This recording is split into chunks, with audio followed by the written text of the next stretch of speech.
Clean it? With your tongue? Now! The manager hissed, pointing a sharp manicured finger at the tear-streaked face of a little girl. The child, no older than 5, trembled as she held the expensive shoe, a single brown drop of hot chocolate staining its perfect white surface. Her 2 identical sisters watched in horror, clinging to each other.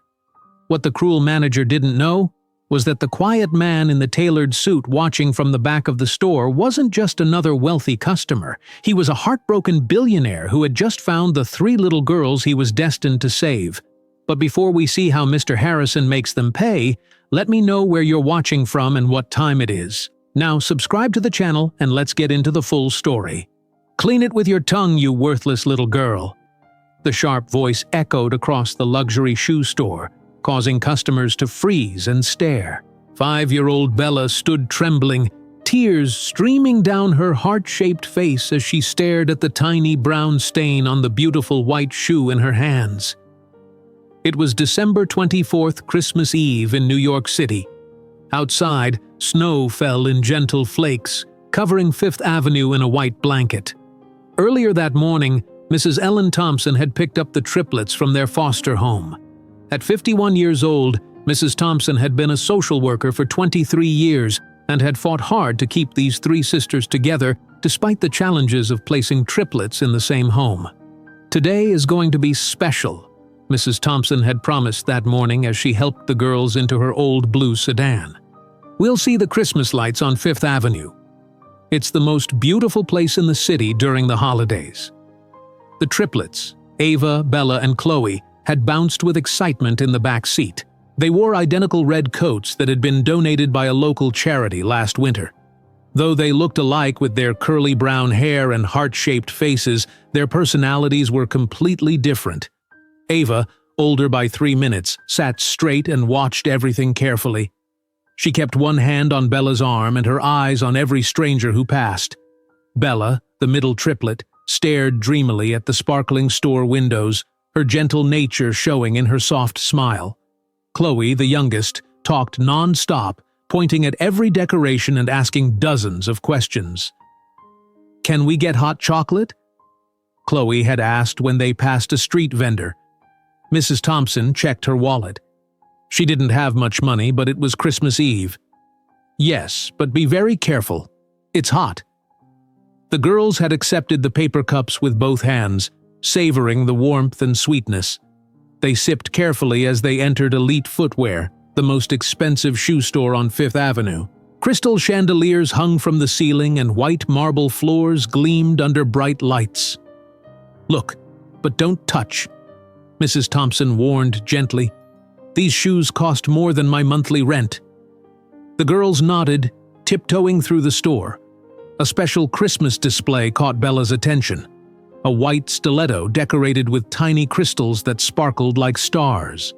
She stepped closer, mesmerized by its beauty. "It looks like Cinderella's shoe," Bella whispered, her hands trembling with excitement. That's when it happened. Her paper cup tilted slightly and a single drop of hot chocolate fell onto the pristine white shoe. The sound of sharp heels clicking across marble broke the silence. Karen Wilson, the store manager, rushed over, her face twisting with rage when she saw the small brown stain. "Do you have any idea how much that costs?" she screamed at Bella. $1,200, more than you'll ever be worth." Mrs. Thompson stepped forward quickly. "I'm so sorry. It was an accident. I can pay for the cleaning." "Clean it?" Karen laughed cruelly. "With what? Your discount store clothes and bargain perfume tell me everything I need to know about your bank account." Bella's lower lip trembled as tears rolled down her cheeks. Ava moved protectively closer to her sister while Chloe stood frozen in shock. "Clean it. With your tongue. Now," Karen demanded, pointing at Bella's tear-streaked face. "Or I'll call security and have you all thrown out into the snow where street rats like you belong." Other shoppers looked away uncomfortably. No one spoke up. In the corner of the store, watching silently, stood James Harrison. At 58 years old, the billionaire CEO of Harrison Enterprises had spent every Christmas Eve alone since losing his wife Sarah and 7-year-old daughter Emma in an accident 8 years ago. Today, he had wandered into the store without purpose, just trying to avoid returning to his empty penthouse. Something about the scene before him broke through the walls he'd built around his heart. The middle triplet reminded him so much of Emma, the same gentle eyes, the same sensitive spirit, and the cruelty being shown to her was unbearable. "That's enough," James said, his deep voice cutting through the tension as he walked toward them. Karen turned, ready to tell off whoever was interrupting, but stopped when she recognized him. "Mr. Harrison? I didn't realize you were shopping with us today." "Clearly, there's a lot you don't realize," he replied coldly. "These people were just leaving," Karen said with a fake smile. "After they pay for the damaged merchandise, of course." James looked at Bella, who was still crying silently, the stained shoe clutched in her small hands. He knelt down to her eye level, something he hadn't done with a child since Emma. "May I see the shoe?" he asked gently. Bella handed it to him with shaking hands, certain she was in terrible trouble. James examined the tiny chocolate stain, then looked at Karen. "Call your district manager." "I'm sorry?" "Call them, now." Karen stepped away to make the call while James turned to Mrs. Thompson. "I'm James Harrison." "Ellen Thompson," she replied, still standing protectively near the girls. "I'm their social worker." Within 10 minutes, James had purchased the entire store with a single phone call and fired Karen on the spot. As security escorted the shocked manager out, James turned to Mrs. Thompson and the triplets. "I was planning to have Christmas dinner at my home tonight," he said, surprising himself with the words. "Would you and the girls like to join me?" Mrs. Thompson hesitated. "That's very kind, but we couldn't impose—" "Please," James said, and the word felt strange on his lips. He hadn't invited anyone to his home in years. "It would be my pleasure." 2 hours later, the triplets and Mrs. Thompson entered James' penthouse apartment overlooking Central Park. Martha, his longtime housekeeper, almost dropped a platter of cookies when she saw children in the home. "Mr. Harrison has brought guests," Martha whispered to Frank, the driver, as he brought in their coats. "Actual guests, with children." During dinner, James learned more about the girls. They had been abandoned at birth, their mother leaving them at a hospital with only a note saying she couldn't care for them. Despite Mrs. Thompson's best efforts, no one wanted to adopt all 3 children together. "After their next birthday, they'll likely be separated," Mrs. Thompson explained quietly while the girls explored the living room.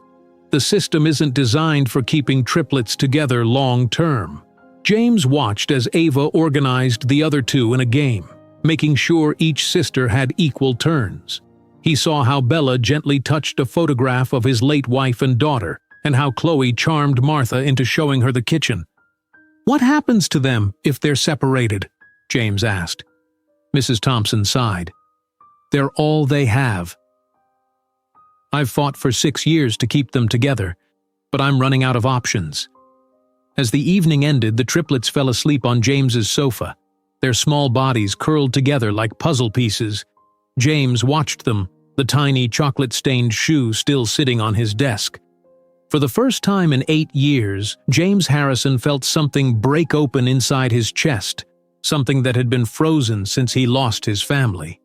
And as he watched these 3 little girls who had no one in the world but each other, a decision began to form in his mind that would change all their lives forever. James Harrison woke up early on December 26th. For the first time in 8 years, he felt a sense of purpose. The morning light streamed through his bedroom windows as he made his bed with careful precision. His decision was clear in his mind. He wanted to adopt all 3 girls. Martha was already in the kitchen when James entered. "Good morning, Mr. Harrison," she said, pausing when she noticed his expression. "You look different today." "I feel different, Martha," James replied. "I've made a decision. I want those girls to stay here, permanently." Martha nearly dropped the coffee pot. "The triplets? You mean to adopt them?" "Yes, all 3 of them." "But sir, you haven't—" Martha stopped herself. "I'll make a special breakfast." Down the hall, in the guest room with 3 single beds, Ava was the first to wake.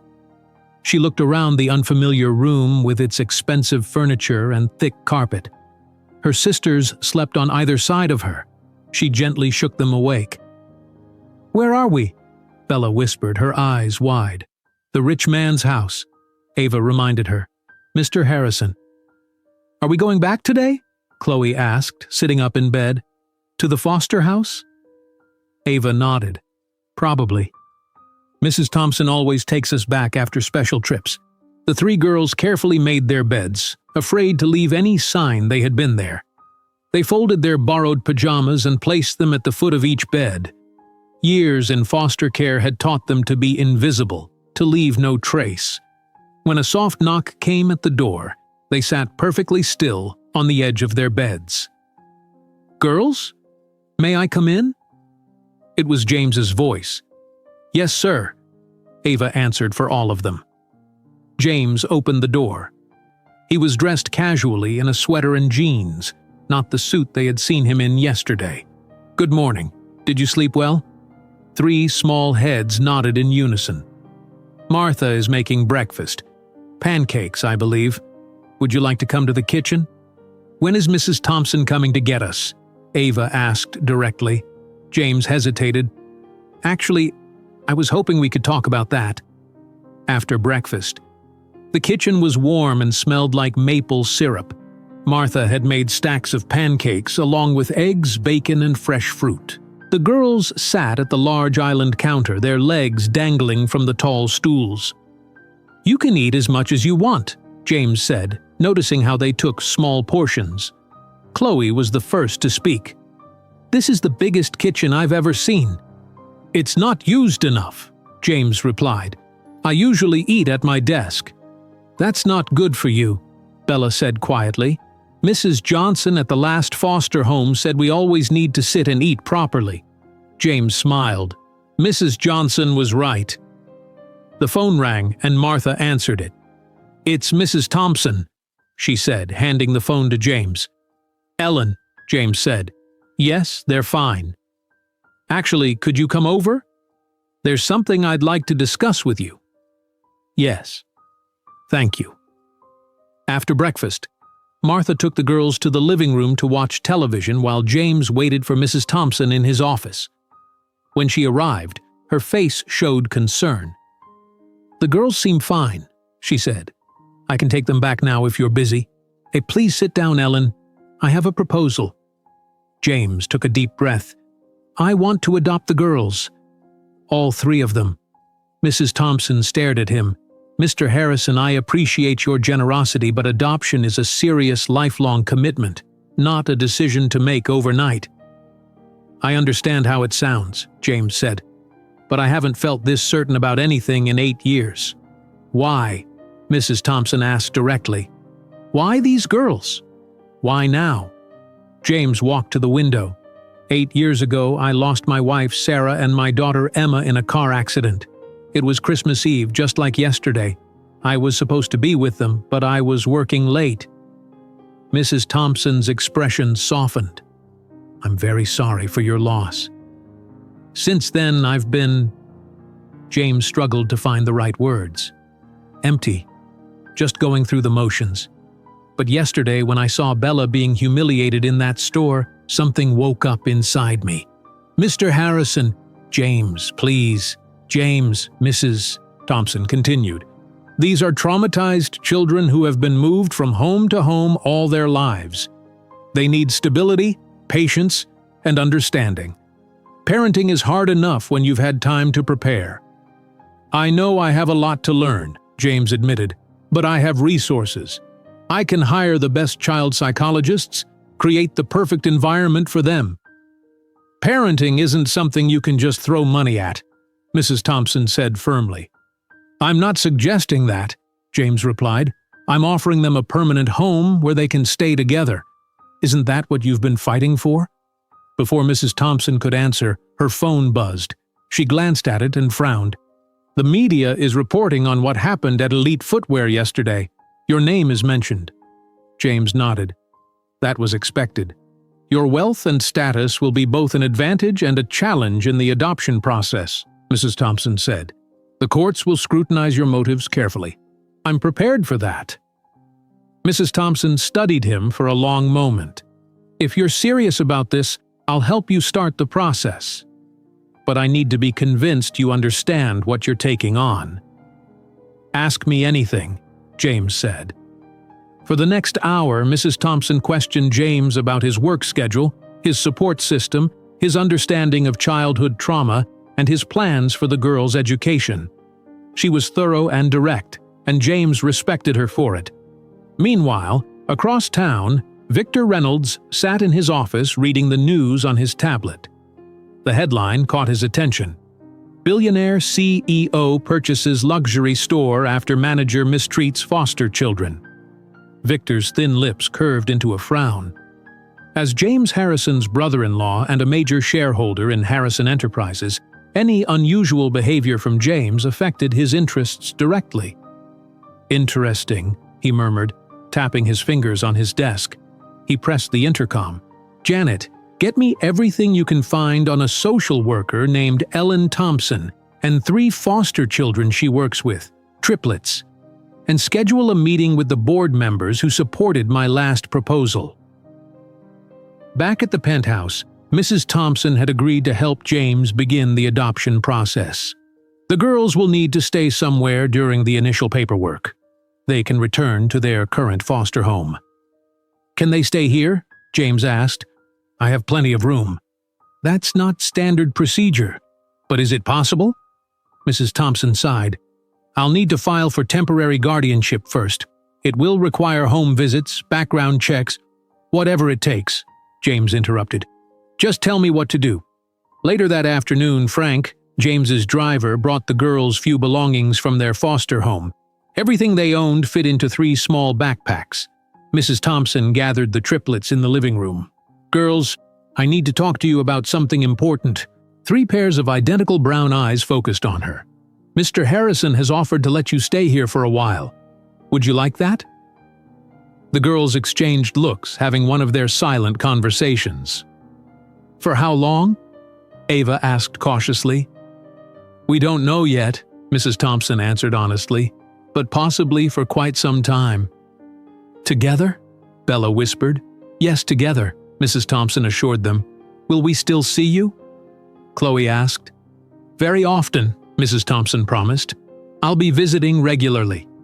That night, James showed the girls to a large bedroom where 3 beds had been prepared. This is temporary, he explained. Tomorrow we can look at other rooms and decide which ones you'd like.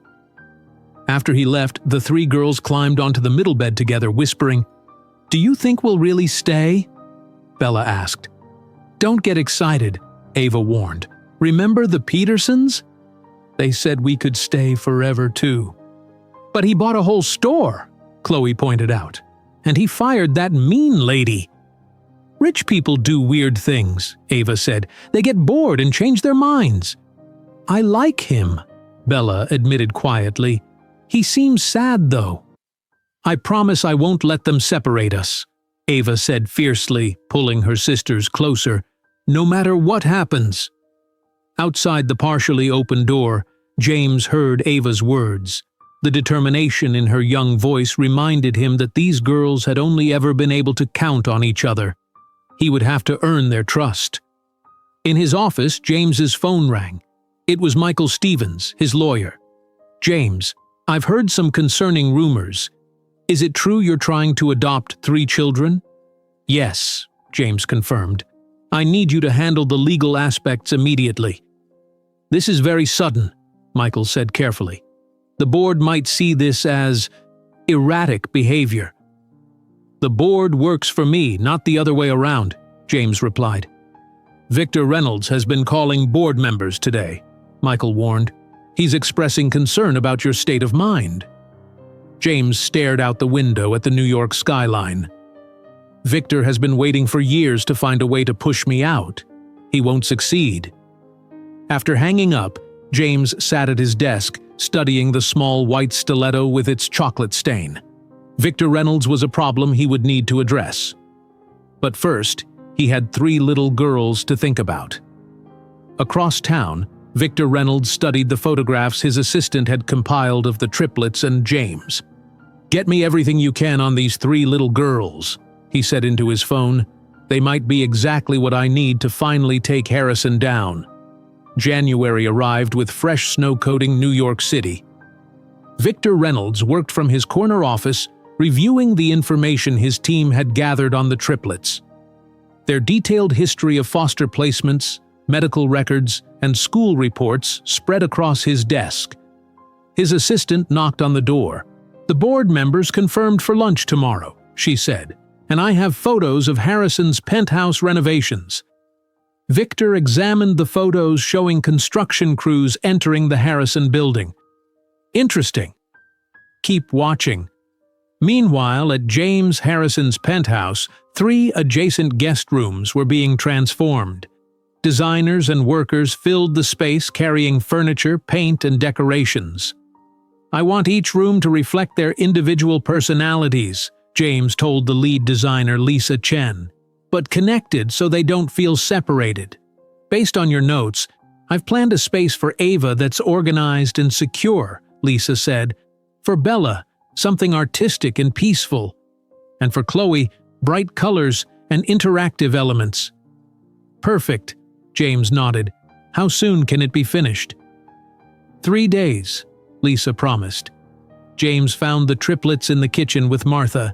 They sat close together at the counter, watching her bake cookies. "Girls, would you like to see your new rooms? They're not finished yet, but I want your opinions." The girls slid off their stools but hesitated to follow. "Are we moving again?" Ava asked. "No," James assured her. "These will be your permanent rooms here.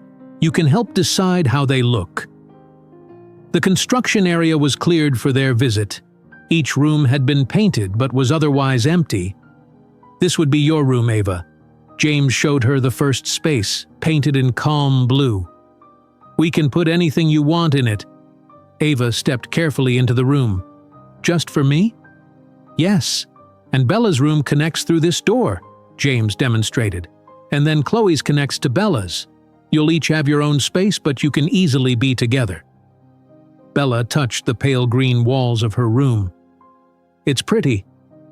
"Can I have stars on my ceiling?" Chloe asked, looking up at her sunshine yellow walls. "Absolutely," James said. "You can have anything you want." Later that day, Mrs. Thompson arrived for her scheduled visit. She found James in his office. "The rooms look wonderful," she said, "but I need to talk with you about something important." James nodded for her to continue. "The girls are afraid to ask for things or show excitement," Mrs. Thompson explained. "In their experience, good things are temporary. They're waiting for this to end." "What can I do?" James asked. "Be patient. Be consistent. When you make a promise, keep it. Their trust has been broken many times." "I noticed Ava keeps food in her pockets at meals," James mentioned. Mrs. Thompson nodded.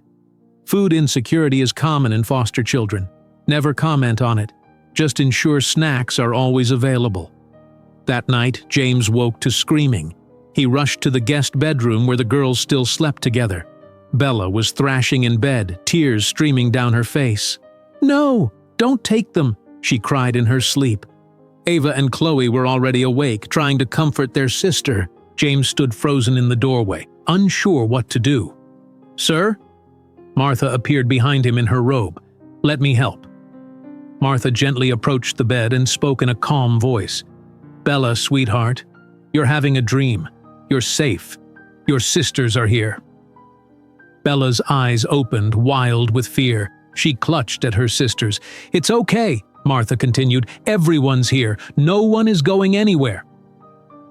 Slowly, Bella calmed down. Martha showed James how to sit nearby, offering presents without pressure. "She has these nightmares sometimes," Ava explained quietly, "about being separated." "That won't happen," James promised. "You'll always be together here." The next morning, James called Michael Stevens, his lawyer. "I need updates on the adoption process," James said. "The initial paperwork has been filed. Michael replied. "Your background check is clear.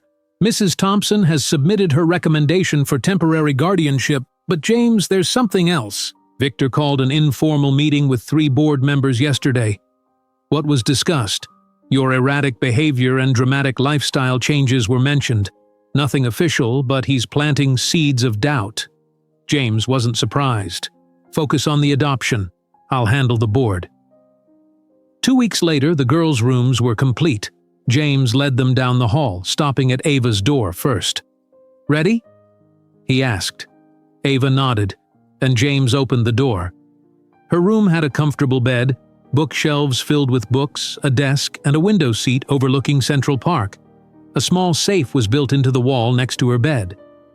"The safe is just for you," James explained. "You can keep anything important inside. Only you have the code."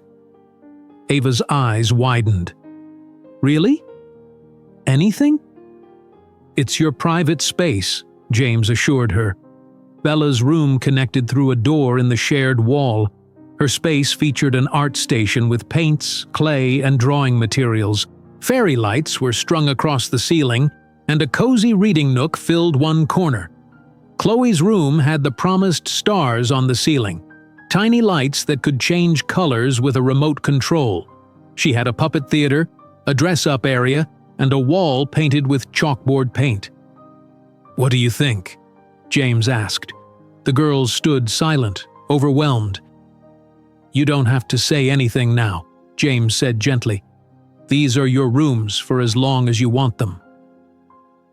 That afternoon, James took the girls to Brighton Academy, a prestigious private school where they would start classes the following Monday. "This is your new school," James explained as they walked through the polished hallways. The principal, Dr. Raymond, greeted them warmly. "We're very excited to have you join us. We'll make sure you're all in the same classroom." "Can we sit together?" Ava asked immediately. "Of course," Dr. Raymond assured her. "We understand how important it is for you to be near each other." The following Monday, Martha helped the girls prepare for their first day. They wore the Brighton Academy uniforms, navy jumpers with white blouses. "You look very smart," Martha said, adjusting Bella's collar. James drove them to school himself. As they approached the building, he noticed the girls growing quiet. "What's wrong?" he asked. "What if the other kids don't like us?" Chloe asked. "Just be yourselves," James said. "That's more than enough." When they arrived, other parents and children stared. James Harrison rarely appeared at school functions, and now he was escorting 3 identical girls. "Mr. Harrison," one mother approached, "I'm Diane Winters, Harold's wife." "We didn't know you had children." "I'm in the process of adopting Ava, Bella, and Chloe," James replied simply. Whispers spread quickly among the parents. James noticed but focused on helping the girls find their classroom. That evening, James had an emergency board meeting. Victor Reynolds sat opposite him, a concerned expression carefully arranged on his face. "James," Harold Winters began, "some board members have expressed concern about recent changes in your life." "My personal life doesn't affect the company," James stated. 3 children is a significant responsibility," Victor said. "We worry about your focus." James leaned forward. "My focus is perfectly clear. So clear that I've decided Harrison Enterprises should establish an on-site childcare center for employees. Our working parents deserve support." The suggestion caught Victor off guard. Other board members nodded approvingly. "That's actually a wonderful idea," Harold admitted. After the meeting, James returned home to find Mrs. Thompson waiting. "The home study visits start next week," she informed him. "The evaluator will examine living conditions, interview you, and observe interactions with the girls." "We'll be ready," James assured her. Later, he helped the girls with their homework at the kitchen table. Each had their own work, but they constantly checked with each other. "You're doing well at your new school," James commented. "A girl named Lily invited me to play at recess," Chloe shared. "That's nice," James smiled. "She asked why we don't look like you," Ava said. "She asked if our real dad didn't want us." James set down his pen. "What did you tell her?" "That we don't have a real dad," Ava replied. "Just foster ones that don't keep us." The simple truth in her words hit James hard. "I want to keep you," he said quietly. Bella looked up from her math worksheet. "Forever?" "Yes," James promised. "Forever." That night, James checked on each girl before bed. He found Ava arranging snacks in her new safe. "Good night, Ava," he said from the doorway. "Good night, Mr. James," she replied, carefully closing the safe. In Bella's room, he found her already asleep clutching a new sketchbook. In Chloe's room, she was watching her ceiling stars change color. "They're beautiful," she whispered, "like the sky is inside my room." "I'm glad you like them," James said. "Mr. James?" Chloe asked as he turned to leave. "Is it okay if I wish you were really our dad?" James felt something warm spread through his chest. "Yes, Chloe. That's more than okay." The following morning, James overheard the girls talking in Bella's room as they got ready for school. "I wish Mr. James could really be our daddy forever," Bella said softly. From his office down the hall, Victor Reynolds' private investigator snapped photos through the penthouse window with a telephoto lens, capturing the moment to use against James Harrison. The morning sunlight revealed dust particles dancing in the air as the private investigator lowered his camera. He had captured several photos of James and the triplets through the penthouse windows. 20 minutes later, these images appeared on Victor Reynolds' desk. "Excellent work," Victor told the investigator. "Keep watching. I need more evidence of Harrison's instability." February arrived cold and gray in New York City. The adoption process intensified with detailed background checks and interviews. James sat in his office with Dr. Melissa Grant, the psychologist assigned to evaluate his fitness as a parent. "Mr. Harrison," Dr. Grant said, "I need to ask some difficult questions about your past." James nodded. "I understand. You lost your wife and daughter 8 years ago. Have you received proper grief counseling?" "Initially, yes," James admitted. "I stopped after 6 months." Dr. Grant made notes on her clipboard. "And how have you processed that grief since then?" "I buried myself in work," James said honestly. Many people would say 8 years is a very short time to go from losing a child to wanting to adopt 3 children, Dr. Grant observed. "Are you trying to replace your daughter with these girls?" The question hit James hard. He stood up and walked to the window. "No," he said finally. "Emma was unique, irreplaceable. These girls are their own people with their own needs. They need someone who understands what it means to lose family." Dr. Grant watched him carefully. "And you believe you're the right person to parent 3 traumatized children?" "I believe I can provide what they need most: stability, resources, and a commitment to keep them together." When the interview ended, James found the girls in the kitchen with Martha, decorating heart-shaped cookies for Valentine's Day. "Look, Mr. James." Chloe held up a cookie covered in pink frosting and sprinkles. "This one's for you." "Thank you, Chloe," James smiled, accepting the cookie. Bella showed him a drawing she'd made, 3 small figures holding hands with a taller figure. "It's us," she explained shyly. "And is this me?" James asked, pointing to the tall figure. Bella nodded. "It's our family." The word family echoed in James' mind as he prepared for a meeting with his lawyer later that day. "The background checks are going well," Michael Stevens reported. "Your financial stability is a major point in your favor. However, there are concerns about your work schedule and lack of parenting experience." "I've adjusted my schedule," James countered, "and I've hired the best child development experts to advise me." "There's something else," Michael said hesitantly.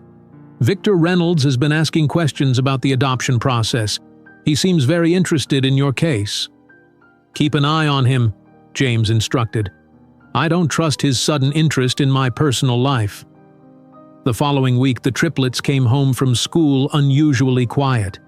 James found them sitting together on Ava's bed. "What's wrong?" he asked. Ava handed him a pink envelope. Olivia's having a birthday party on Saturday. Chloe and I got invitations, but Bella didn't. James examined the envelope. Maybe Bella's got lost. No, Chloe said. Olivia's mom told Ms. Parker that she didn't want Bella because she's too quiet and might ruin the party pictures. James felt a surge of anger. I see. It's okay, Bella whispered. I don't want to go anyway. None of us are going, Ava declared firmly. We stay together. That evening, James called the Museum of Natural History and spoke with the education director. By the next morning, every child in the triplets class received a special invitation to a private dinosaur tour and birthday celebration for Bella that Saturday. But it's not my birthday, Bella said, confused when James explained his plan. It's your unbirthday party, James explained, and everyone's invited. The museum event was a huge success. Children and parents marveled at the behind-the-scenes tour. Even Olivia's mother seemed impressed. This is quite the celebration, she commented to James. I had no idea you were so involved with the girls. I'm their father in every way that matters, James replied simply. The following Monday, a tabloid published an article with the headline, Billionaire's New Family, Grief or Publicity? The story featured old photos of James drinking heavily after his family's death, suggesting the adoption was an unstable man's attempt to replace his lost daughter. When the girls returned from school that day, Chloe was crying. James found her in Martha's arms in the kitchen. What happened? He asked gently. Sophie said you don't really want us, Chloe sobbed. She said her mom read that you're just using us for attention because you're crazy from your real daughter dying. James knelt in front of Chloe. I need to talk to all three of you. Once the girls were seated in the living room, James took a deep breath. Sometimes people say unkind things because they don't understand, he began. Yes, I lost my wife Sarah and my daughter Emma 8 years ago. It hurt me very much. And for a long time, I didn't know how to handle that hurt. Did you drink alcohol like the newspaper said? Ava asked directly. James nodded. For a while, yes. It was a mistake. I was trying to make the pain go away, but it didn't work. Are we just replacements? Bella asked in a small voice. No, James said firmly. Never. You three are Ava, Bella, and Chloe. You're yourselves. I care about you for who you are. But why us? Chloe pressed. There are lots of foster kids. James considered his answer carefully. Sometimes in life, people meet exactly when they need each other. I was alone for a long time, thinking nothing would ever matter to me again. Then I saw Bella being hurt by that store manager, and something inside me woke up. The girls were quiet, processing his words. I want to show you something, James said suddenly. He led them to his office and opened his desk drawer. Inside was the white stiletto with the small chocolate stain. Bella gasped. You kept it? The shoe I ruined? James nodded. I didn't keep it because it was ruined. I kept it because it brought us together. Bella reached out and touched the shoe gently. It's still pretty, even with the stain. Just like life can still be beautiful even after sad things happen, James said. That evening, Mrs. Thompson arrived for her weekly visit. After checking on the girls, she joined James in his office. The tabloid story is causing problems with the adoption committee, she said. They're concerned about your past drinking. It was years ago, James protested. I know, Mrs. Thompson replied, but there's something else. I've been investigating Victor Reynolds. What have you found? 6 years ago, Victor oversaw a Harrison Foundation project for foster care funding. There were discrepancies in the accounts. Money disappeared and programs that should have received funding didn't. Can you prove it? James asked. Not yet, but I'm close. Mrs. Thompson leaned forward. James, I think Victor is actively trying to sabotage your adoption because he's afraid you'll discover what he did. James sat back in his chair. Keep digging. I'll handle Victor." Later that night, James checked on the girls before bed. He found Bella asleep with a sketch of the white shoe on her nightstand. Something about the way her hand curled under her cheek reminded him painfully of Emma. For a moment, he saw his daughter's face superimposed over Bella's. The resemblance wasn't physical, but something deeper, the same gentle spirit. "Dad?" Bella murmured, half asleep. James froze. It was the first time any of the girls had called him that. "I'm here," he whispered. "Are you sad?" Bella asked drowsily. "No," James said, and realized it was true. "I'm exactly where I need to be." The next morning, James received an email from the adoption agency. Due to the concerning media reports, a special final evaluation had been scheduled for the following week. Everything would depend on this final assessment. As James prepared to leave for work, his phone rang. The board chairman's name flashed on the screen. "James," Harold Winters said urgently, "you need to come in immediately. We found something in the company accounts that changes everything." James arrived at Harrison Enterprises headquarters within 30 minutes of Harold's call. The tension in the elevator was thick as he rode to the top floor. When he stepped into the boardroom, all 12 board members sat waiting. Victor Reynolds stood at the front of the room, a projector displaying financial documents behind him.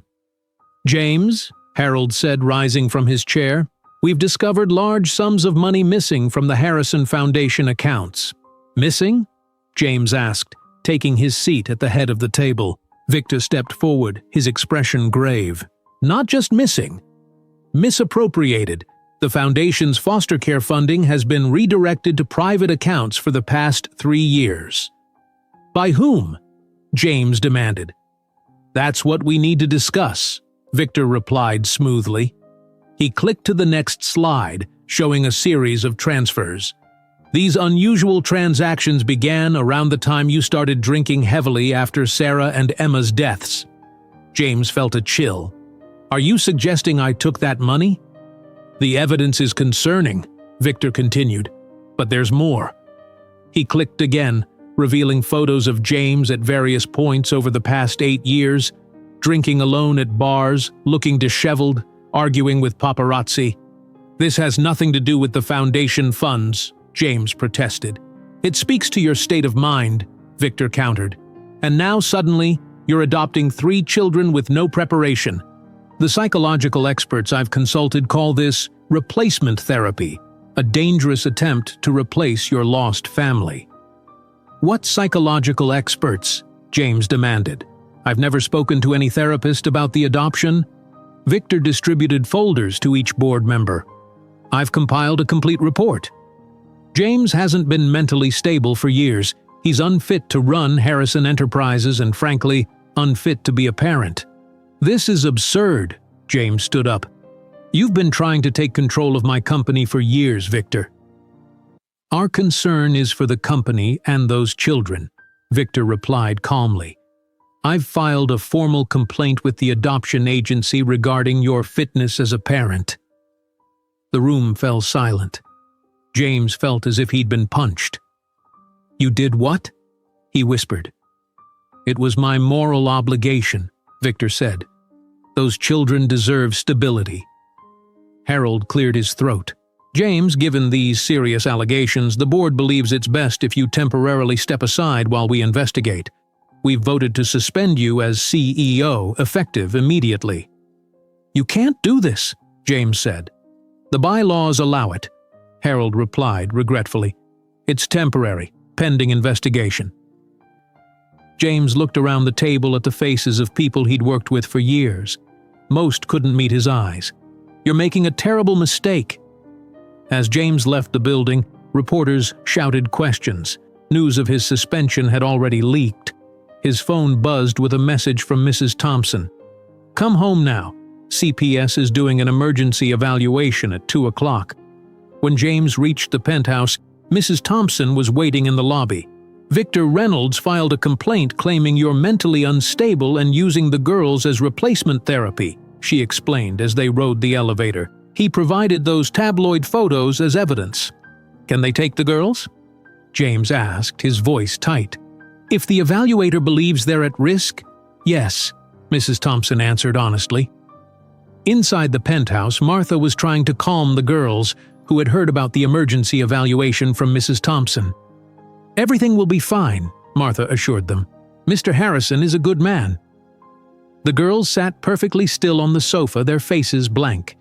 James recognized the expression. It was the same one they'd worn in the shoe store before he met them. A mask to hide fear. Girls, James said gently, I need to tell you what's happening. We're leaving, Ava stated flatly. It wasn't a question. No, James said firmly. Not if I can help it. People from the agency are coming to check on you, Mrs. Thompson explained. They want to make sure you're happy and safe here. Because the newspaper said Mr. James is crazy? Chloe asked.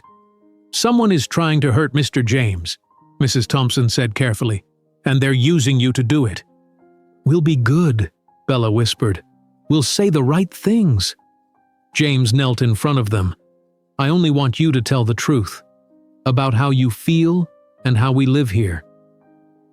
At 2 o'clock, Linda Garcia from Child Protective Services arrived with another woman, Dr. Patricia Wells, a child psychologist. They interviewed James first. Mr. Harrison, Linda began, are you aware that concerns have been raised about your mental stability? I'm aware that my brother-in-law, who wants control of my company, has made false allegations, James replied. Dr. Wells studied him. Do you believe you're using these children to replace your deceased daughter? No, I care for these girls as individuals. Your recent behavior suggests dramatic mood swings, Linda noted, from isolation to suddenly wanting to be a parent. Meeting the triplets changed me, James said simply. Sometimes life gives you a second chance at happiness. The women interviewed each girl separately, while James waited anxiously in his office. An hour later, the interviews were complete. We'll submit our report tomorrow, Linda told him. The adoption committee will make their decision next week. After they left, James couldn't find the girls. They weren't in their rooms or the living areas. Finally, he heard a sound from the guest room closet where they'd first stayed. Opening the door, he found all three huddled inside with their original backpacks. What are you doing? He asked, though he already knew. Getting ready, Ava answered, before they make us.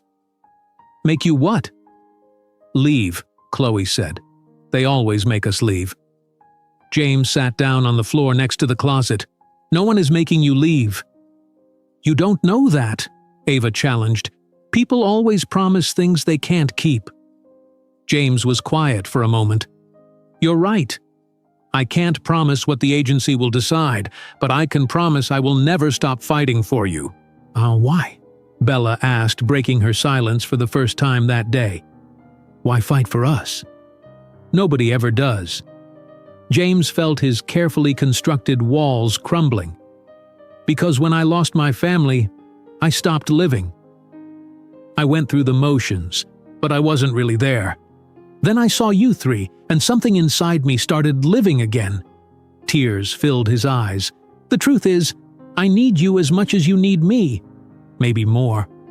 You're crying, Chloe observed, reaching out to touch his cheek.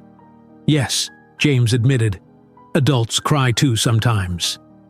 Our last foster dad said men don't cry, Ava said. He was wrong, James replied. Real strength is being honest about how you feel. Slowly, the girls emerged from the closet. Bella came to stand directly in front of James. If you're our dad now, she asked quietly, can we call you Dad instead of Mr. James? James nodded, unable to speak past the lump in his throat. Even if they make us leave? Ava pressed. You'll always be my daughters, James promised, no matter what happens. That evening, Mrs. Thompson returned with new information. I've been investigating the foundation finances, she told James after the girls were asleep. Victor didn't just steal money. He redirected funds from good foster homes to terrible ones that gave him kickbacks. Can you prove it? James asked. Mrs. Thompson nodded. I found a whistleblower, a former accountant at the foundation. She has documents showing Victor authorized payments to substandard homes, including one where the triplets stayed briefly.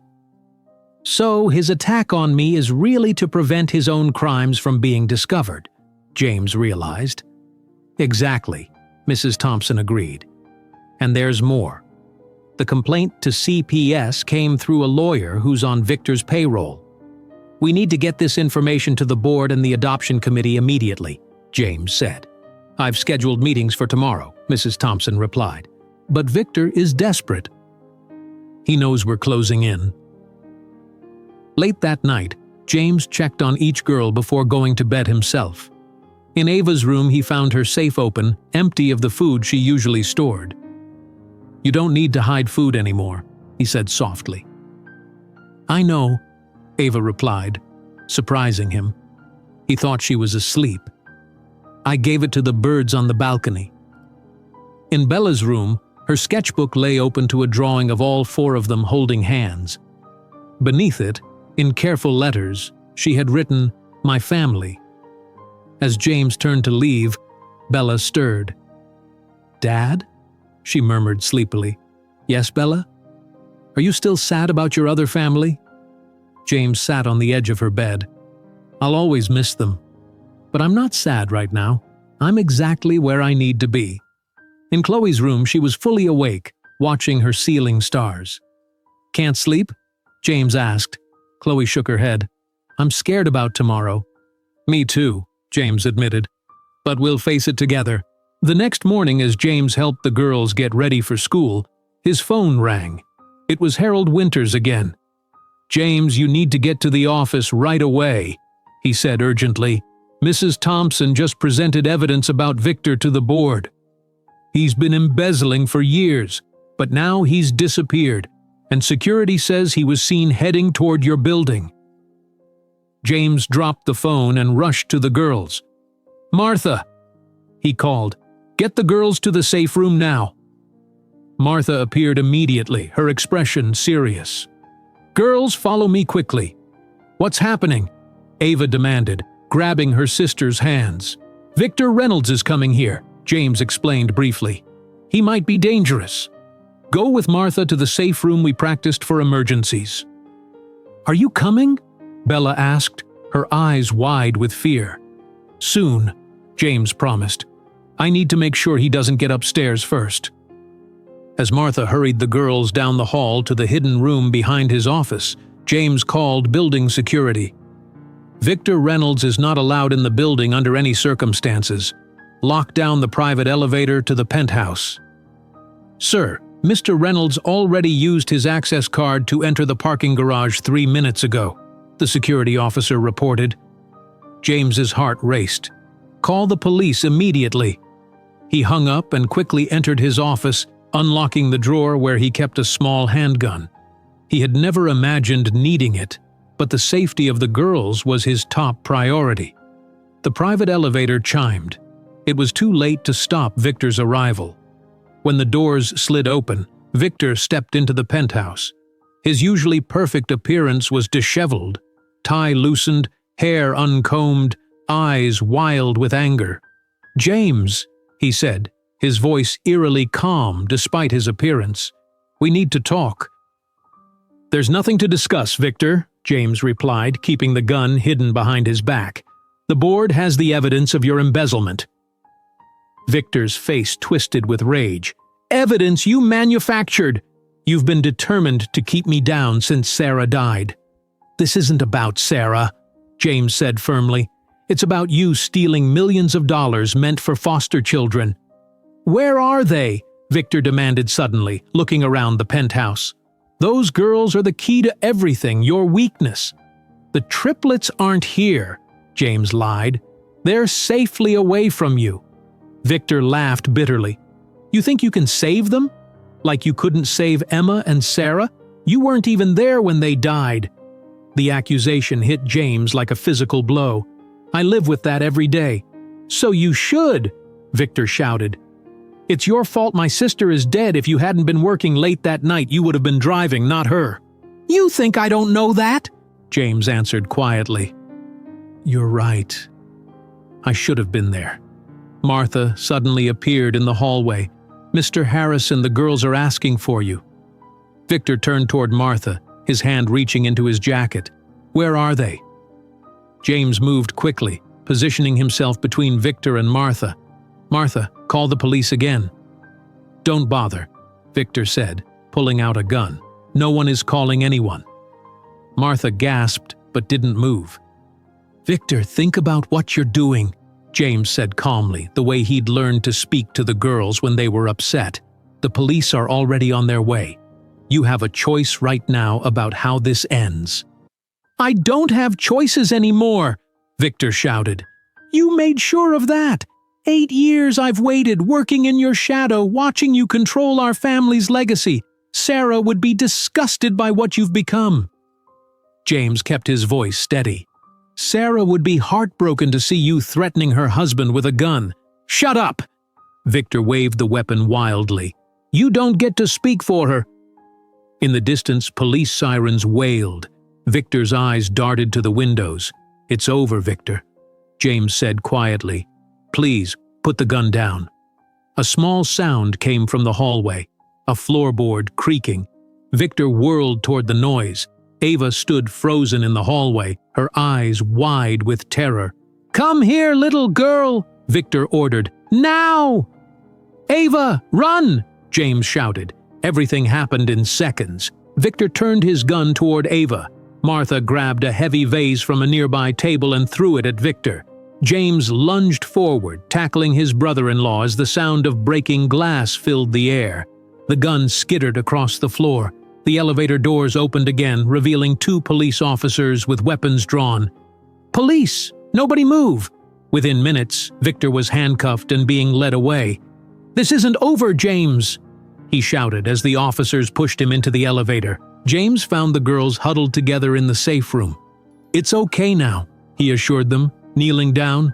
You're safe. Who was that man? Chloe asked, her voice small. That was my wife's brother, James explained. He's very angry and confused right now. Is he going to jail? Ava asked. Yes, James nodded. He did some bad things and now he has to face the consequences. Later that morning, with the girls safely at school with extra security guards watching over them, James met with Harold Winters and the board. James, we owe you an apology, Harold began. The evidence Mrs. Thompson presented is overwhelming. Victor has been embezzling funds for years. And using that money to manipulate the foster care system, James added. That's what makes this so personal. He hurt countless children to enrich himself. The board has voted unanimously to reinstate you as CEO, Harold continued, and will support any legal actions against Victor. James was quiet for a moment. I appreciate that. But right now, my priority is securing the adoption. The hearing is next week. Harold looked surprised.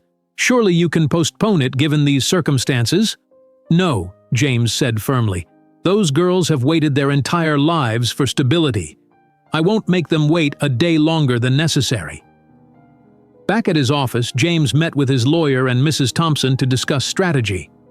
Victor's arrest changes everything, Michael Stevens said. The adoption committee will see that his complaints were motivated by self-interest. We've assembled more evidence supporting your case, Mrs. Thompson added, laying out folders on the desk. Character references from school staff, Martha's statement about your daily care of the girls, and medical reports showing their improved health since living with you. There's something else, Mrs. Thompson continued.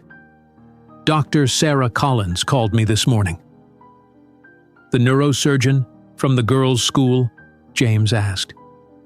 Mrs. Thompson nodded. Her daughter is in their class. She wants to help. She suggested you do an interview with her husband, David Collins, from the New York Times. Put your side of the story out there. James considered this. I've avoided media attention my entire career. Which is why people believe the tabloids, Michael pointed out. You're a blank slate to the public. 2 days later, James sat in his living room with David Collins, answering questions about his life, his loss, and his decision to adopt the triplets. Many people wonder why a successful billionaire would suddenly want to adopt 3 children with no warning, David said. Life rarely gives warnings about its most important moments, James replied. When I saw Bella being humiliated in that store, something woke up inside me. I realized I'd been sleepwalking through life since losing my family. And what would you say to people who suggest you're trying to replace your daughter? Emma can never be replaced, James said firmly. She was unique and perfect exactly as she was. Ava, Bella, and Chloe are their own unique individuals who deserve to be loved for exactly who they are. The interview was published the next day under the headline, "The Man Behind the Billions, James Harrison's Journey from Lost to Love." The public opinion began shifting immediately with hashtags like #Stand with the Harrisons trending on social media. At school, the triplets found unexpected support. Their teacher, Miss Parker, organized a special project where each student created a page for a class book titled, "What Makes a Family?" Families come in all different forms, Miss Parker explained to the class. Some have a mom and dad, some have 2 moms or 2 dads, some have grandparents as parents, and some, like Ava, Bella, and Chloe, find their family in unexpected ways. The weekend before the adoption hearing, James helped the girls prepare for questions they might be asked. "The judge will probably ask if you want me to be your dad," James explained. "You should answer honestly." "What if they still say no?" Chloe worried. "Then we keep fighting," James assured her. As they practiced, Chloe suddenly said, "This feels different from when the Millers prepared us." "The Millers?" James asked. "Your 3rd foster home?" Chloe nodded. "They told us exactly what to say to the social workers. They made us practice every day." "What did they tell you to say?" Mrs. Thompson asked, immediately alert. "That they never yelled or hit us," Chloe replied, "and that we always had enough food even when we didn't." Mrs. Thompson made notes. The Millers received funding from a special program Victor oversaw. The night before the adoption hearing, Martha was shopping at the local grocery store when Victor's lawyer approached her. "Ms. Rivera," he said smoothly, "I understand you've worked for Mr. Harrison for many years."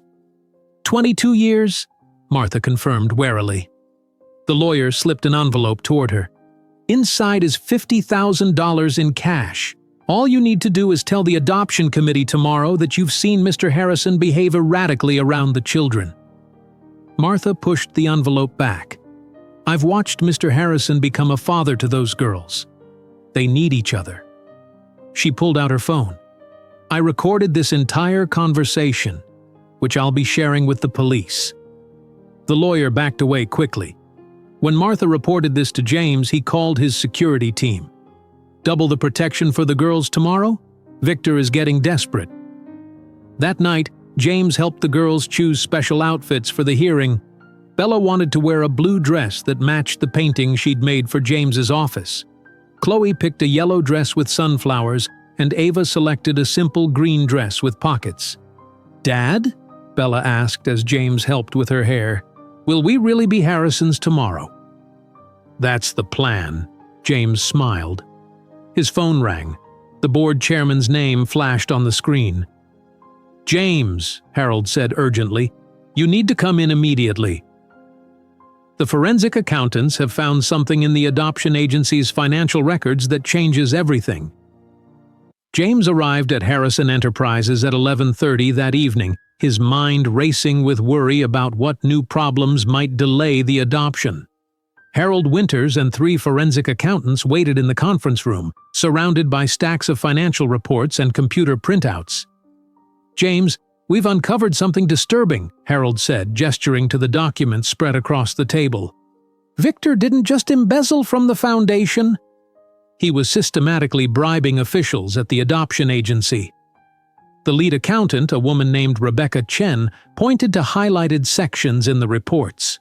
These payments went to 6 different employees at New Horizons Adoption Agency over the past 5 years, including the current director. James felt his stomach drop. "The agency handling the triplets' adoption?" Harold nodded grimly. Victor appears to have been influencing adoption decisions for years, redirecting children to certain foster homes, preventing adoptions, even separating siblings when it served his financial interests. But why? James asked, struggling to understand the depth of Victor's corruption. The foster homes that received the children paid him kickbacks, Rebecca explained. More children meant more government funding, which meant more money they could funnel back to Victor. "We've already contacted the FBI," Harold added. "They're launching a full investigation." James stared at the evidence before him. "Will this affect tomorrow's hearing?" "That's why we called you immediately," Harold said. "The adoption committee chairman is one of the people who received payments from Victor. The hearing could be compromised." "What can we do?" James asked. "We've prepared an emergency petition to have the case moved to a different judge and committee," Rebecca said, sliding a folder toward James. "Your lawyer needs to file this first thing tomorrow morning." James left the office at 1:15 in the morning, his mind heavy with new information. When he arrived home, he was surprised to find Mrs. Thompson still there, working at his dining room table. "You should be sleeping," she said when he entered. "Big day tomorrow." "So should you," James replied, setting down his briefcase. "But I'm glad you're here. We have a problem." After James explained what the accountants had discovered, Mrs. Thompson wasn't surprised. "I've been finding similar connections," she said, showing him her own notes. "Victor's scheme didn't just affect the foundation. He manipulated the entire foster care system in the city." "How deep does this go?" James asked. "Deep enough that your adoption was likely targeted from the beginning," Mrs. Thompson said. "I believe Victor has been watching for any opportunity to use the foster system against you." "But why?" Mrs. Thompson hesitated. "I spoke with your former in-laws today." James stared at her in shock. "Robert and Marion? I haven't talked to them in years. Victor has been feeding them lies about you since Sarah died," Mrs. Thompson explained. "He convinced them you were responsible for the accident, that you chose work over family the night Sarah and Emma died." James sank into a chair. "I did choose work that night. I was supposed to go with them to Emma's recital. I stayed late for a meeting instead." "A meeting that Victor scheduled," Mrs. Thompson said quietly. "He purposely created a conflict that kept you at the office." James felt the air leave his lungs. "That can't be right." "Marion showed me the emails," Mrs. Thompson continued.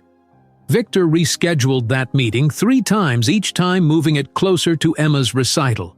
He knew Sarah would take Emma herself if you couldn't make it." James sat in stunned silence. Finally, he asked, "Did you tell them the truth about Victor?" Mrs. Thompson nodded. "They were devastated. They've been blaming you all these years because Victor convinced them to. Will they testify against him?" "They want to make things right," Mrs. Thompson assured him. "There's something else you should know. Victor visited them yesterday trying to convince them to object to the adoption. He told them you were disrespecting Sarah's memory by replacing Emma with these girls." "And what did they say?" James asked. "They refused," Mrs. Thompson smiled. "In fact, they asked to meet the triplets. They want to be grandparents again." Tears filled James's eyes. After all this time, early the next morning James checked on each girl before waking them. All 3 had fallen asleep in Ava's room, huddled together on her bed. He gently touched Ava's shoulder. "Time to wake up, sweetheart. Today's the big day." Ava's eyes opened immediately, alert as always. "Is everything okay? You came home very late." "Everything's fine," James assured her. "Just some last-minute preparations." As the girls got dressed in their special outfits, James received a call from his lawyer. "The emergency petition was granted," Michael Stevens reported. "Judge Catherine Wilson will hear the case instead of the regular adoption committee. She has a reputation for fairness and hasn't been influenced by Victor." "Thank goodness," James said, relief evident in his voice. "One more thing," Michael added.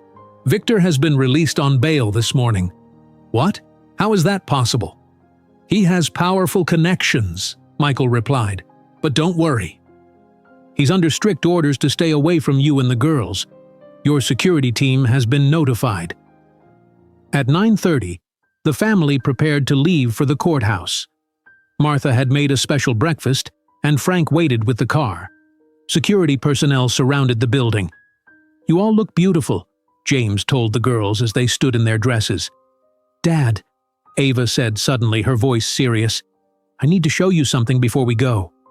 She led James back to her room and opened her special safe. Inside was a small, worn photograph. "This is the only picture we have of our birth mother," she explained. "I took it from a file at one of the foster homes." James examined the grainy image captured from what appeared to be hospital security footage. A very young woman with curly hair like the girls was leaving them at the hospital. "Why are you showing me this now?" James asked gently. "Because if we become Harrisons today, I wanted you to know we remember her too," Ava said. "Is that okay?" James hugged her tightly. "Of course it is. She gave me the 3 most precious gifts in the world."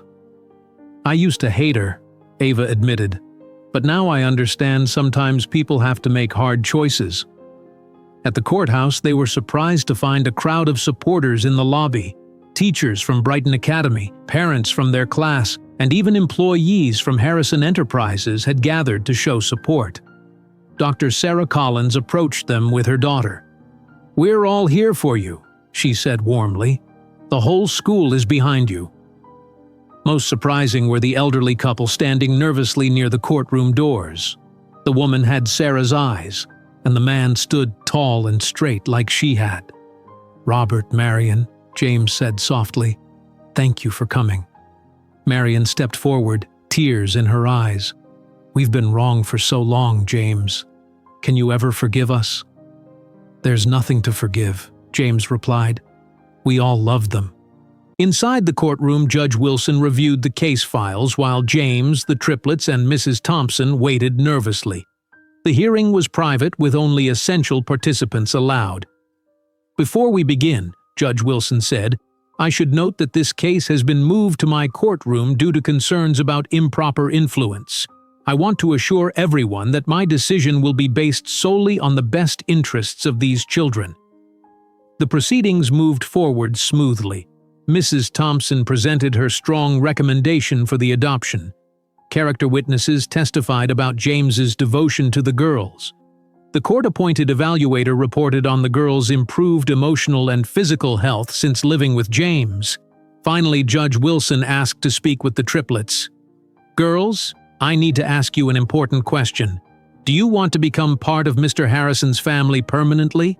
Chloe spoke first, bouncing slightly in her seat. "Yes, he's already our dad in our hearts." Bella nodded, her voice soft but clear. "He keeps us safe and doesn't make us be afraid." Ava, always the most careful, looked at James before answering. "We belong together," she said simply. "All 4 of us." Judge Wilson smiled. "Mr. Harrison, do you commit to providing these children with love, stability, and guidance for the rest of their lives?" "I do," James said firmly. "They've given me back my life.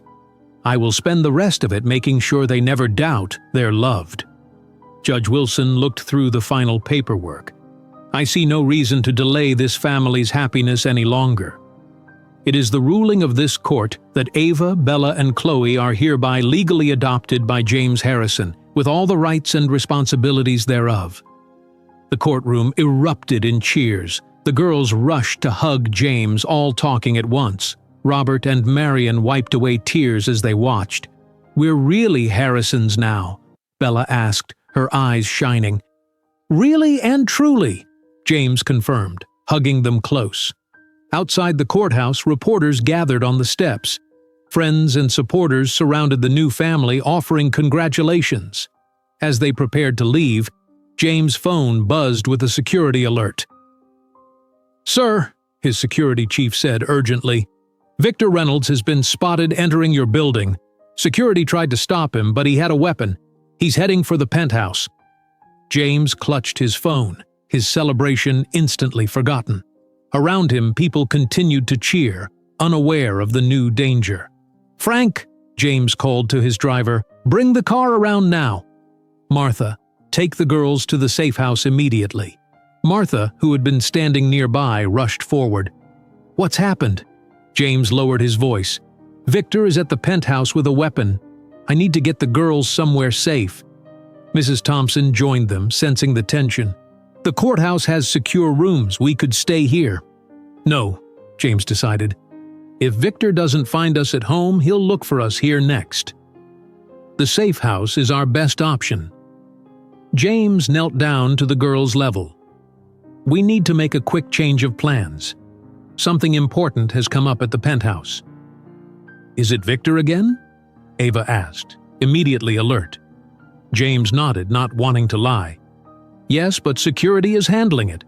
We're going to a special house I have outside the city until everything is settled."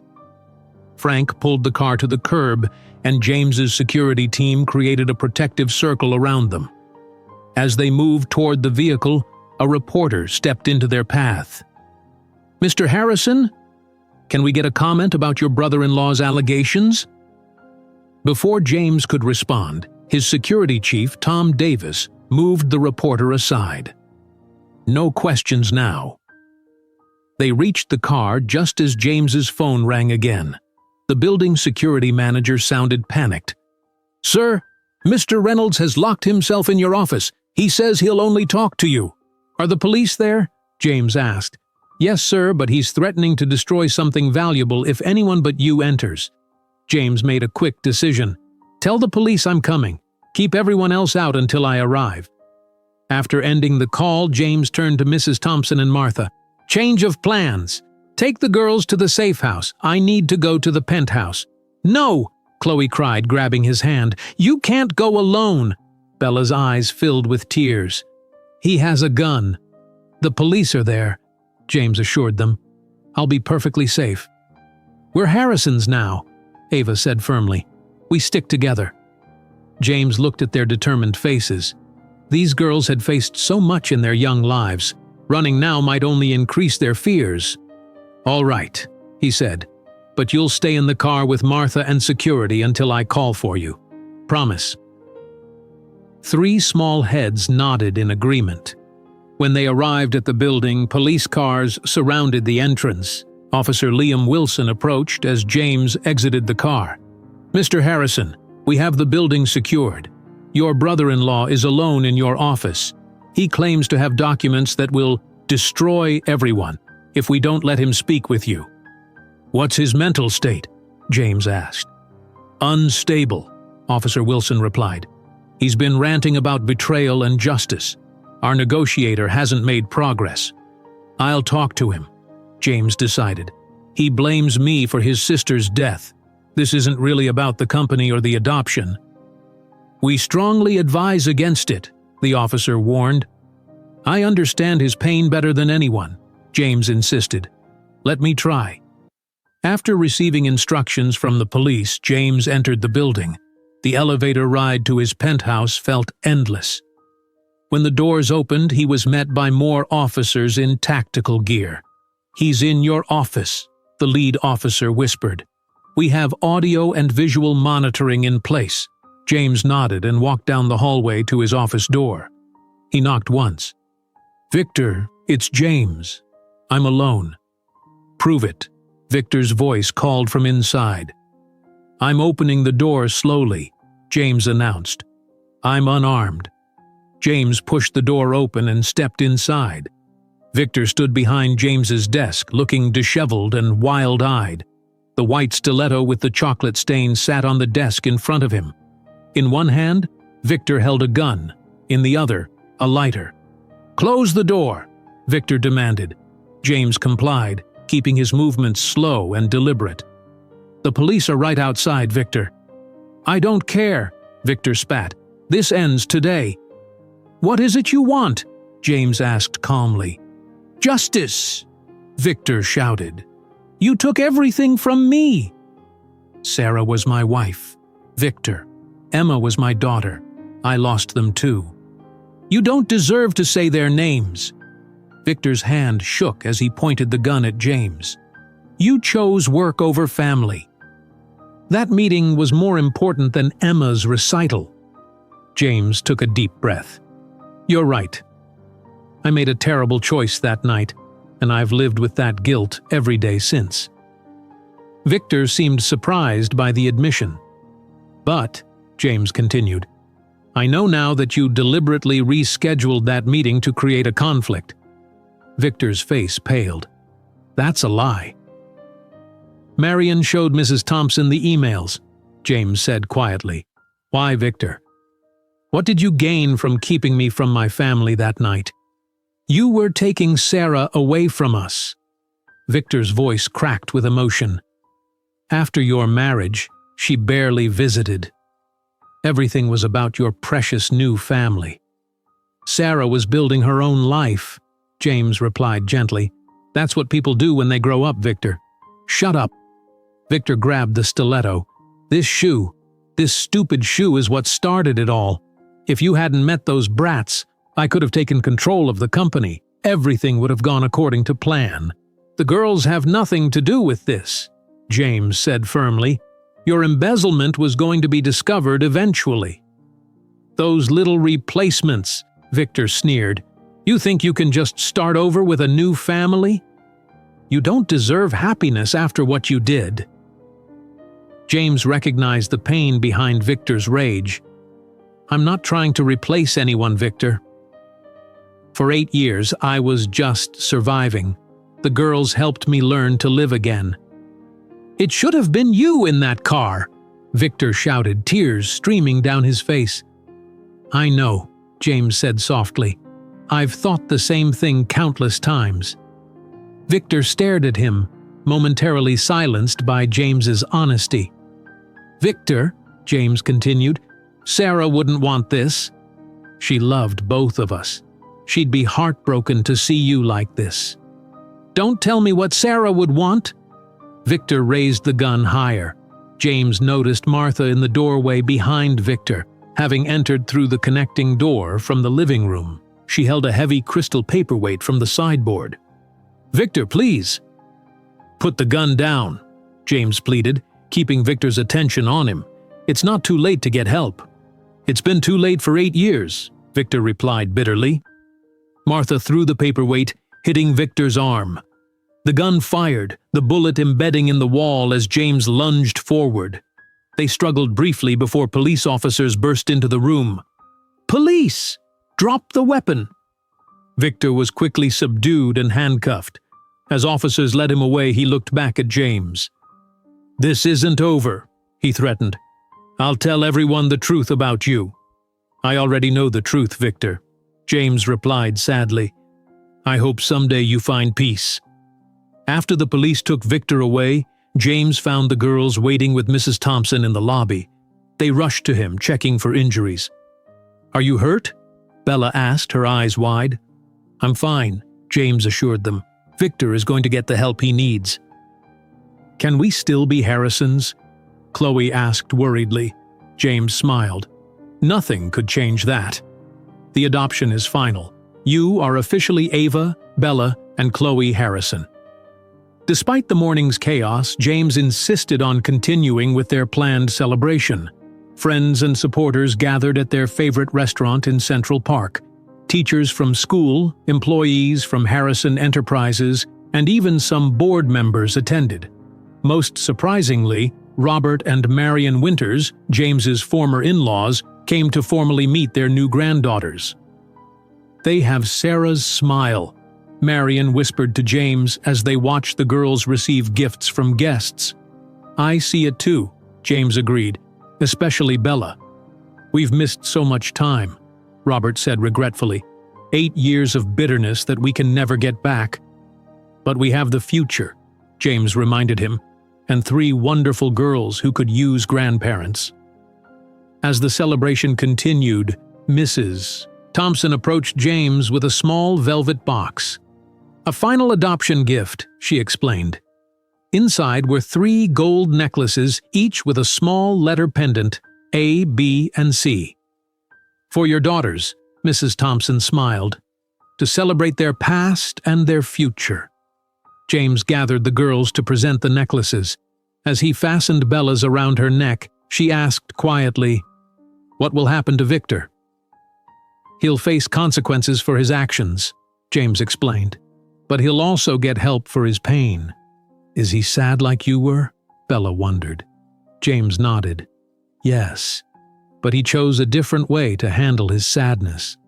"I'm glad you chose us instead," Chloe declared, hugging him tightly. Later that evening, as they returned to the penthouse, now cleared and secured by police, James received a call from Officer Wilson. "Mr. Harrison, during our search of Mr. Reynolds' apartment, we found something you should know about." He had extensive files on the triplets' birth mother. "Their birth mother?" James repeated, moving away from the girls who were examining their new necklaces. "Yes, sir. It appears he tracked her down months ago. According to these files, she's been looking for the girls." James felt his heart race. "Where is she now?" "That's just it, sir," Officer Wilson replied. "We found her contact information. She's in New York, and she wants to meet them." James stood frozen, his phone pressed to his ear. "You found their birth mother?" "Yes, sir," Officer Wilson confirmed. "Her name is Jennifer Adams. She's 26 years old now. According to our records, she's been trying to locate the triplets through proper channels for the past year." "Why didn't the adoption agency inform me?" James asked. "That's the concerning part," Officer Wilson explained. "Victor appears to have intercepted her inquiries. He paid someone at the agency to hide her attempts to make contact." James felt his head spin with this new information. "Is she stable? Safe for the girls to meet?" "Our preliminary check shows she's currently a nursing student at City College. Clean record for the past 2 years. Before that, she had some troubles with addiction, but she's been in recovery and doing well." "I need time to process this," James said. "Can you send me her information privately?" After hanging up, James watched the girls showing Martha their new necklaces. How would they react to news of their birth mother? They had just officially become Harrisons today. Would this disrupt their sense of belonging? The following morning, James met with Mrs. Thompson in his office while the girls were at school. "Officer Wilson called me too," Mrs. Thompson said. "I've reviewed Jennifer Adams' file. She was only 20 when she had the triplets, just a teenager when she got pregnant." "Why did she abandon them?" James asked. Mrs. Thompson shook her head. "I wouldn't call it abandonment. She left them at the hospital with their birth certificates already filled out. She named each of them. That suggests intention and care, not abandonment." "What do you recommend?" James asked. "Should I tell the girls? Meet her first? Ignore this completely?" "Research shows that adopted children benefit from knowing their origins," Mrs. Thompson explained. "But timing and approach matter. In my professional opinion, you should meet her first to assess the situation." 2 days later, James sat in a quiet coffee shop near Central Park. He had arrived 15 minutes early, nervously checking his watch every few minutes. At exactly 11 o'clock, a young woman entered. She had curly brown hair like the triplets, though she wore hers shorter. Her eyes scanned the room before landing on James. "Mr. Harrison?" she asked, approaching his table. James stood. "Yes, Jennifer?" She nodded, offering her hand. "Thank you for agreeing to meet me." As they sat down, James noticed her hands trembling slightly. She wore simple clothes, jeans, a blue sweater, and practical shoes. A small medical insignia pin on her bag indicated her nursing studies. "I'm not sure where to start," Jennifer admitted. "I've imagined this conversation for years." "Perhaps begin with why you want to meet the girls," James suggested. Jennifer took a deep breath. "I never intended to give them up permanently. When I left them at the hospital, I planned to get myself together and come back for them. I thought it would take months, maybe a year." "What happened?" James asked. "Life happened. Bad choices happened." Jennifer's eyes filled with tears. "I was abandoned by my boyfriend when he found out I was pregnant. My parents kicked me out. After giving birth, I spiraled into depression and then addiction. By the time I got clean the first time and tried to find the girls, they were already in the system. She pulled 3 worn envelopes from her bag. I wrote them letters every birthday, even during my worst times. I never sent them because I was ashamed of who I was. James felt a tug of empathy. How long have you been sober? 2 years, 3 months, and 14 days, Jennifer replied without hesitation. I work with a strong recovery program. I have a sponsor. I'm halfway through nursing school with good grades. Why look for them now? Because I'm finally someone they wouldn't be ashamed of, Jennifer said simply. I don't expect to take them from you. I've read about the adoption. They seem happy and loved. That's all I ever wanted for them. What are you hoping for? James asked directly. Just to know them, to explain why I left, to tell them I named them after my grandmother Ava and my great-aunts Bella and Chloe, who were also triplets. James felt surprised. Your grandmother was a triplet? Jennifer nodded. Yes. That's why I wasn't completely shocked when I had triplets, even though I had no medical interventions. It runs in our family. They talked for over an hour. Jennifer showed James photos of her small apartment, her school ID, and even her sobriety chips. She answered his questions honestly, never becoming defensive. I have to consider what's best for the girls, James said finally. I understand completely, Jennifer assured him. They come first. Always. That evening, James consulted with Dr. Melissa Grant, the psychologist who had been working with the family. Meeting their birth mother could be healing, Dr. Grant advised, but prepare them carefully. Each girl will likely respond differently based on her personality and coping mechanisms. I'm worried it will confuse them about their place in our family, James admitted. Children are capable of understanding complex relationships when explained appropriately, Dr. Grant reassured him. This isn't about replacement but addition. More people to love them is never a bad thing. The following day, after dinner, James gathered the girls in the living room. I have something important to talk with you about, he began. You know how we've talked about your life before we met? The girls nodded, watching him carefully. I've received some news about your birth mother, James said gently. The police found information about her in Victor's apartment. She's been looking for you. Chloe gasped. She's alive? Yes, James confirmed. Her name is Jennifer Adams. She's 26 years old and studying to be a nurse. Why did she leave us? Ava asked, her voice cold. She was very young when she had you, only 20, James explained.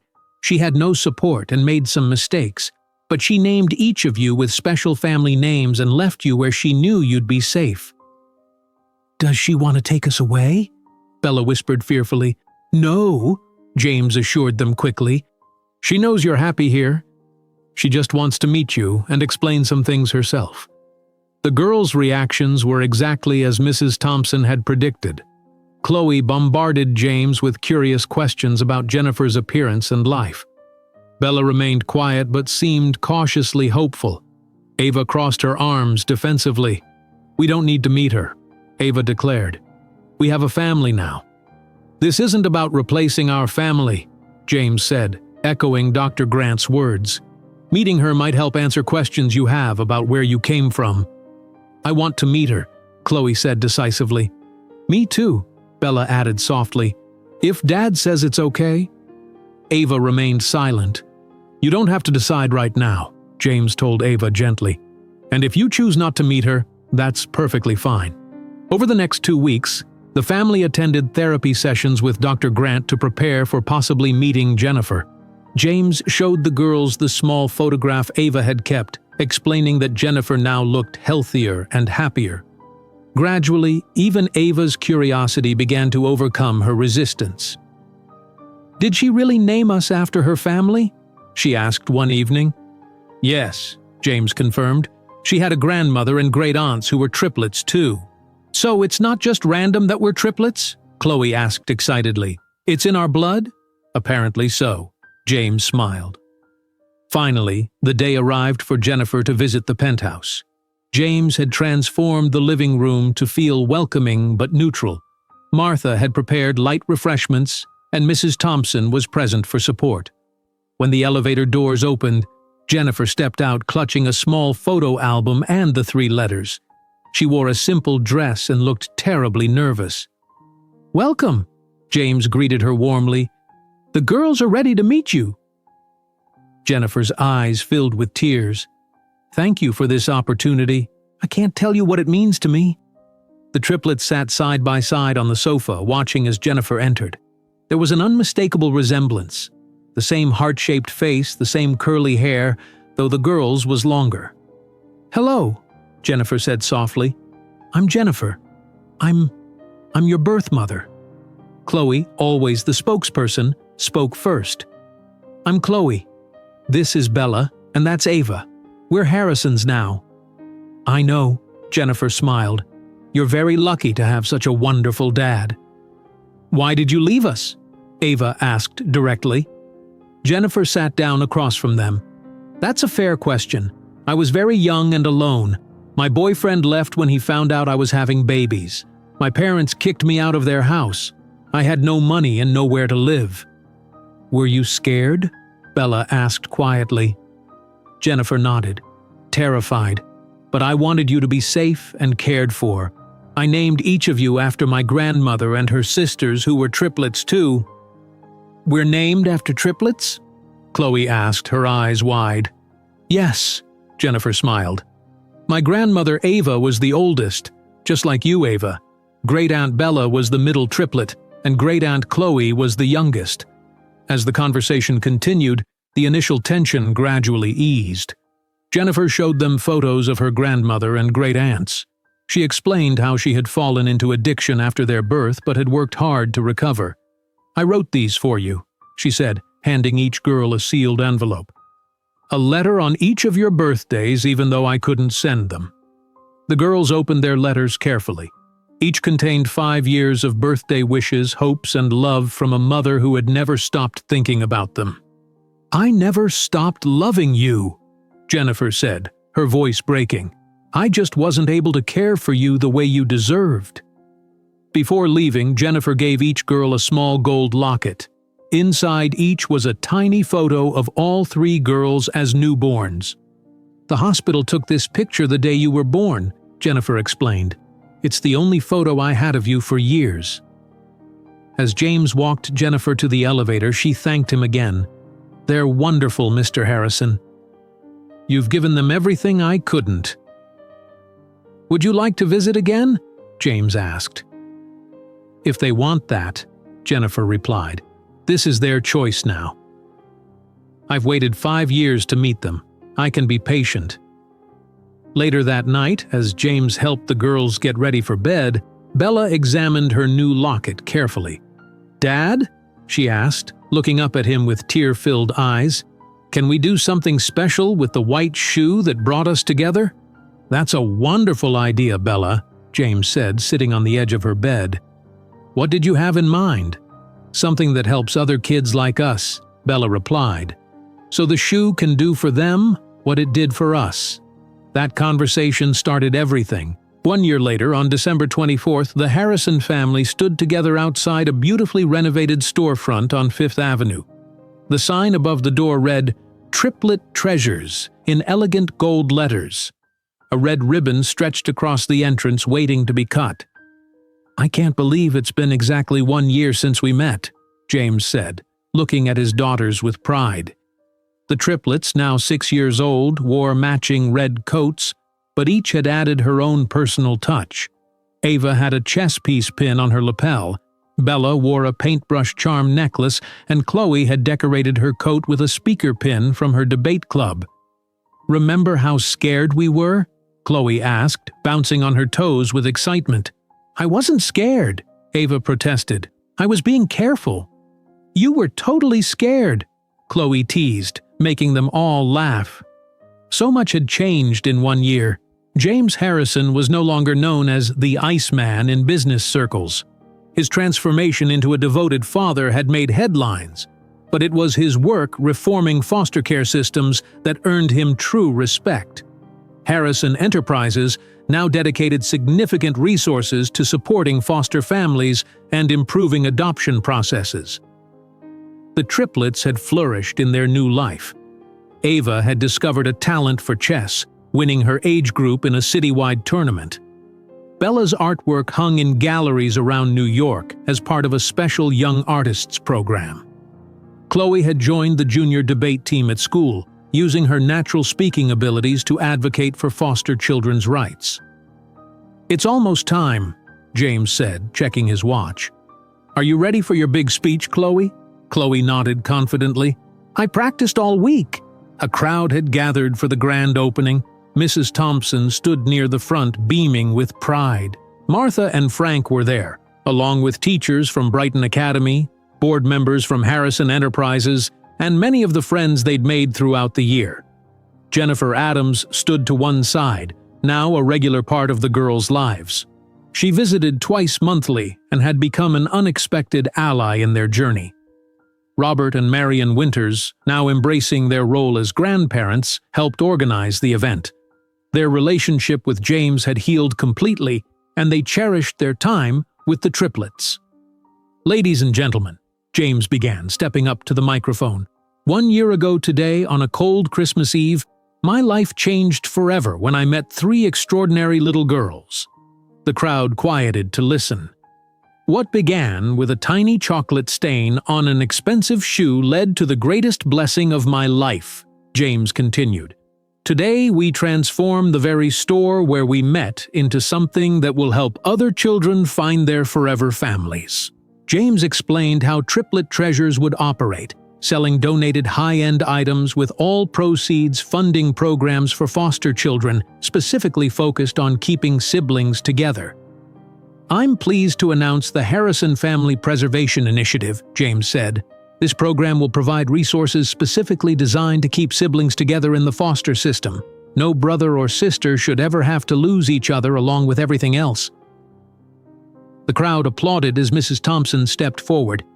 "As the new director of the Harrison Family Foundation," she said proudly, "I can share that our first project is already underway, a special adoption center that specifically matches larger sibling groups with forever families."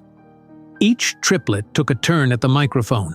Chloe went first, speaking confidently. "Before we met our dad, we moved 7 times to different houses," she explained. "But we always had each other. Some kids get separated from their brothers and sisters. That's the worst thing ever. This store will help keep families together." Bella spoke next, her voice soft but clear. "The shoe with the chocolate stain was an accident, but it brought us home. Sometimes accidents can turn into good things." When it was Ava's turn, she stood tall and spoke directly. "Thanks to everyone who helped us stay together. Now we want to help other kids. That's what family does." James handed the girls a large pair of scissors. Together they cut the red ribbon as the crowd cheered. Inside, the former luxury shoe store had been transformed into a beautiful space with carefully curated donated items. In the center, in a special glass display case, sat the white crystal stiletto with its small chocolate stain. A plaque beneath it read, "Sometimes the smallest stain can lead to the biggest change." As people explored the store, a young woman entered hesitantly, holding the hands of twin boys about 4 years old. She looked exhausted, her coat worn at the edges, but she held her head high. The twins were well behaved but clearly excited by the decorations. "I'm sorry," she said to the nearest staff member. "I saw the sign about helping families. I didn't realize it was a private event." James noticed her and approached with a warm smile. "Welcome to Triplet Treasures. I'm James Harrison." The woman's eyes widened with recognition. "Oh, I'm sorry to intrude, Mr. Harrison. We'll come back another time." "Please stay," James insisted. "What's your name?" "Lisa Morgan," she replied. "These are my boys, Tyler and Timothy." James knelt down to greet the twins. "Hello, Tyler and Timothy. Would you like to see something special?" The boys nodded eagerly, and James led them to the display with the white shoe. "This shoe helped me find my daughters," James explained. "Sometimes special things happen when you least expect them." While the boys admired the display, James spoke quietly with Lisa. "Are you here about the family support program?" he asked. Lisa nodded, her eyes showing a mixture of pride and desperation. "I'm working 2 jobs, but my daycare costs just went up. I'm trying everything to keep us together." "Come to my office," James said gently. "The Harrison Foundation has a program specifically for parents like you, determined to keep their families together despite obstacles." Later, after connecting Lisa with the Foundation's parent support coordinator, James found his daughters enjoying cookies with Jennifer and the Winters. "The store is perfect, Dad," Bella said happily.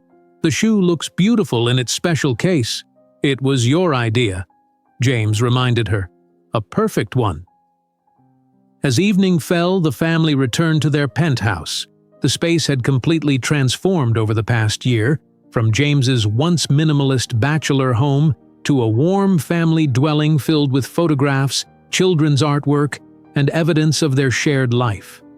Their Christmas tree stood in the corner of the living room, decorated with ornaments the girls had made. A special glass ornament in the shape of a white shoe held a place of honor near the top. "Time for our special tradition," James announced.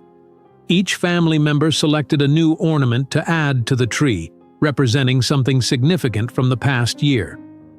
Ava chose a small chess piece. Bella added a paintbrush. Chloe selected a microphone. James hung a small replica of the Triplet Treasures storefront. "Jennifer and Grandma Marion are coming for Christmas dinner tomorrow," James reminded the girls as they hung their ornaments. "Can we give Jennifer her present tonight?" Chloe asked eagerly. "Tomorrow is better," Ava decided. "Christmas Day is for family, and she's family now, too." As the girls continued decorating, James watched them with a full heart. The transformation of his life seemed nothing short of miraculous. From complete isolation to the center of this loving family, his journey had been unexpected and perfect. "Dad, look!" Bella called, pointing out the window. Snow had begun falling over Central Park, coating the trees with white. "It's snowing just like the day we met." James joined his daughters at the window, putting an arm around each girl. "Make a wish," Chloe suggested. "Snow wishes always come true." James didn't need to wish for anything.